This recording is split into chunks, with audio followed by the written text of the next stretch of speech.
Hi, I'm Daniel Andrews, owner and creator of Andrewsfootball.com, and with the 26th pick in the second round of the 2019 NFL Draft, this will be the 58th pick overall.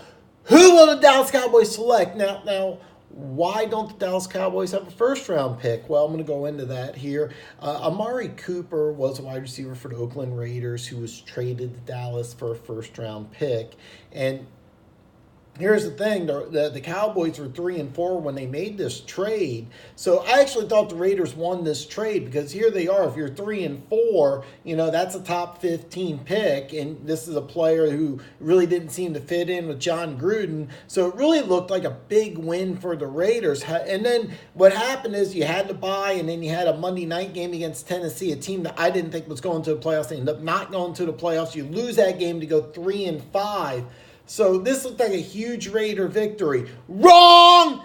The Cowboys won 5 straight after that, 7 out of their next 8. They won the NFC East and ended up winning a playoff game. It's funny because I've always said, well, the Cowboys really don't have a home field advantage. They're 7-1 at home, plus they won their playoff game against the Seattle Seahawks. So, hey, Jerry World's a good place to play in. Now, they did lose to Rams in the playoffs, and this year it seems like it's win the Super Bowl or bust, or at least appear in a Super Bowl. But the expectations in Dallas are to be better than they were last year, where they ended up being 10-6 and winning a playoff game. That's a high bar to climb, but it's something that the Dallas Cowboys feel like they're going to do. And here's the thing, to put additional pressure on Jason Garrett, they promoted Kellen Moore, their quarterback coach, offensive coordinator, and this may not seem like a big deal, but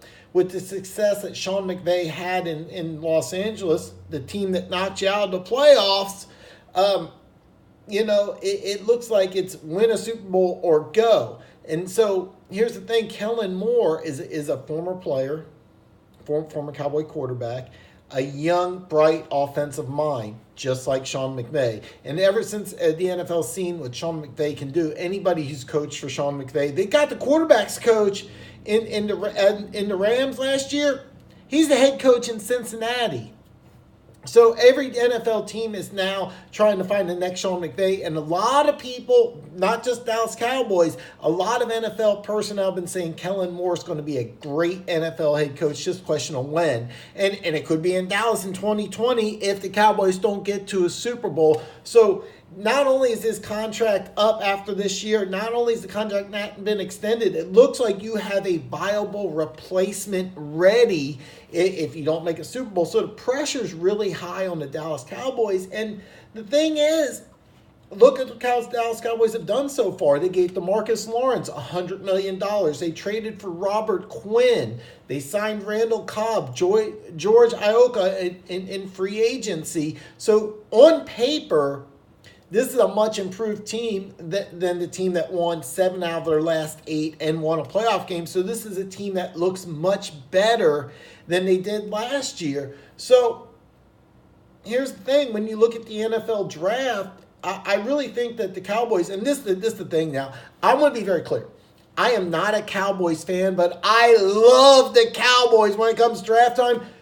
Who knows what Jerry's going to do? I mean, you have no clue what they are going to do. You have no idea what position they're going to draft. Could they draft a quarterback? Absolutely. Could they draft a running back? Absolutely. Could they trade up for a kicker? Sure. Why not? You really don't know what the Cowboys are going to do. But one thing that's I think is very clear about the Dallas Cowboys, they need to draft a player who can help this year, today, right now. So when I look at the Dallas Cowboys, I'm looking at, you gave DeMarcus Lawrence $100 million. You traded for Robert Quinn. You gave him a 1-year, $8 million deal, sort of a prove it and we'll pay you type of contract. Robert Quinn had 19 sacks, I want to say in 2014 or 16. Hasn't really produced the same since that 19-sack season, but the potential's there. Robert Quinn's a guy who's got a world of potential. Plus, you got DeMarcus Lawrence on the other side. So it makes sense to me that I'm looking at the Cowboys is what they're doing is trying to build a strength along the defensive line. And You already got talent on the outside, so it makes a lot of sense with the 26th pick in the second round, 58th pick overall in the NFL draft.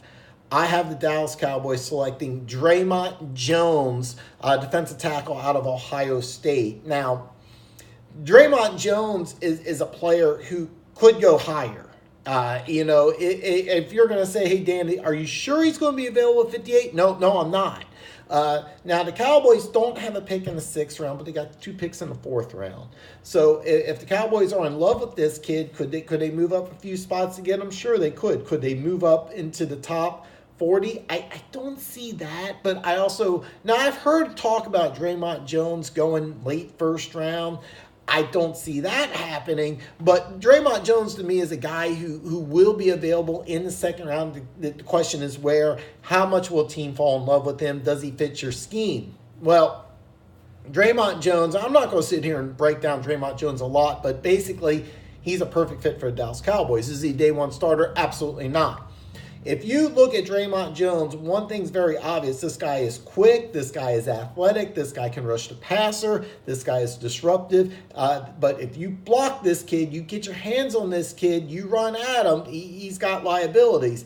He has to do what I call put on the NFL 20. So the Dallas Cowboys strength and conditioning coach needs to get a hold of him. Now, who is your best position coach? Rod Marinelli is your best defensive line coach. So get a guy who can best help Rod Marinelli. You got your best position coach in Rod Marinelli. Give him a guy that he can coach. Give him a guy that he can develop. Oh, yeah, you want an incentive? There's another guy who was a 2nd round pick of the Dallas Cowboys. You just paid him $100 million. He was a 2nd round pick out of Boise. Now he's got $100 million. Here's what you do. You sit him right next to Marcus Lawrence and say, hey, look, here's a 2nd round pick who worked hard, and we rewarded him with $100 million. So, now I'm not saying money's an incentive for everybody, but usually if you say, hey, look, this is how this guy made $100 million, do the same thing he did, and you can make $100 million also. Is it inconceivable? No, it's not inconceivable at all. You can say, well, defensive ends make more than defensive tackles, but is there a $100 million defensive tackle in the NFL? Is there a guy who makes $20 million a year on the defensive line? Ask Aaron Donald. Aaron Donald's contract's not $100 million, but does he get about $20 million a year? Sure. Can 4 years from now, could you say, hey, you do the same thing Marcus Lawrence did? You can make $25 million a year? Absolutely. The way the NFL's going, the way the salary cap's expanded, there's a very good chance if he improves, he can make $100 million, because really there's no ceiling on how good Dre'Mont Jones can be. This is a guy who's a former basketball player, a guy that's really athletic, playing in a perfect scheme. If you draft Dre'Mont Jones and you're like, okay, we're going to need you to go ahead and seal this gap, and we're going to have a linebacker go ahead and fill it, you're going to lose a lot of games. But if you say we need you to split this gap, get after the quarterback, oh yeah, that's what he does, and that's what you're doing, because you got Robert Quinn on one side, you got DeMarcus Lawrence on the other, so he's going to get one-on-one opportunities, and that's what he excels at. So he doesn't need to be a day one starter, but can he contribute right away? Can he contribute for 15, 25 snaps a game and be productive and disruptive? Absolutely. So this is a player, not only is he a good athlete, is he a good player, it's the right fit. So I think the Dallas Cowboys, what they're looking for is the right fit. And hey, look, he has invested a lot of money on the outside. Get a great player on the inside that can help those players succeed. So that's my humble opinion. So now, if you're already a subscriber to Andrews Football, you already know you're one of the greatest people on planet Earth. But if you're new to Andrews Football, you're a Dallas Cowboys fan, you're a fan of the NFL draft, you're a fan of mock drafts, or just really awesome hats, there's this button right down here. Check this out. Look. Bam! Hit that button. Become one of the greatest people on planet Earth. Wait till tomorrow where I break down New Orleans Saints and what they're going to do in the 2019 draft. I'll see you tomorrow.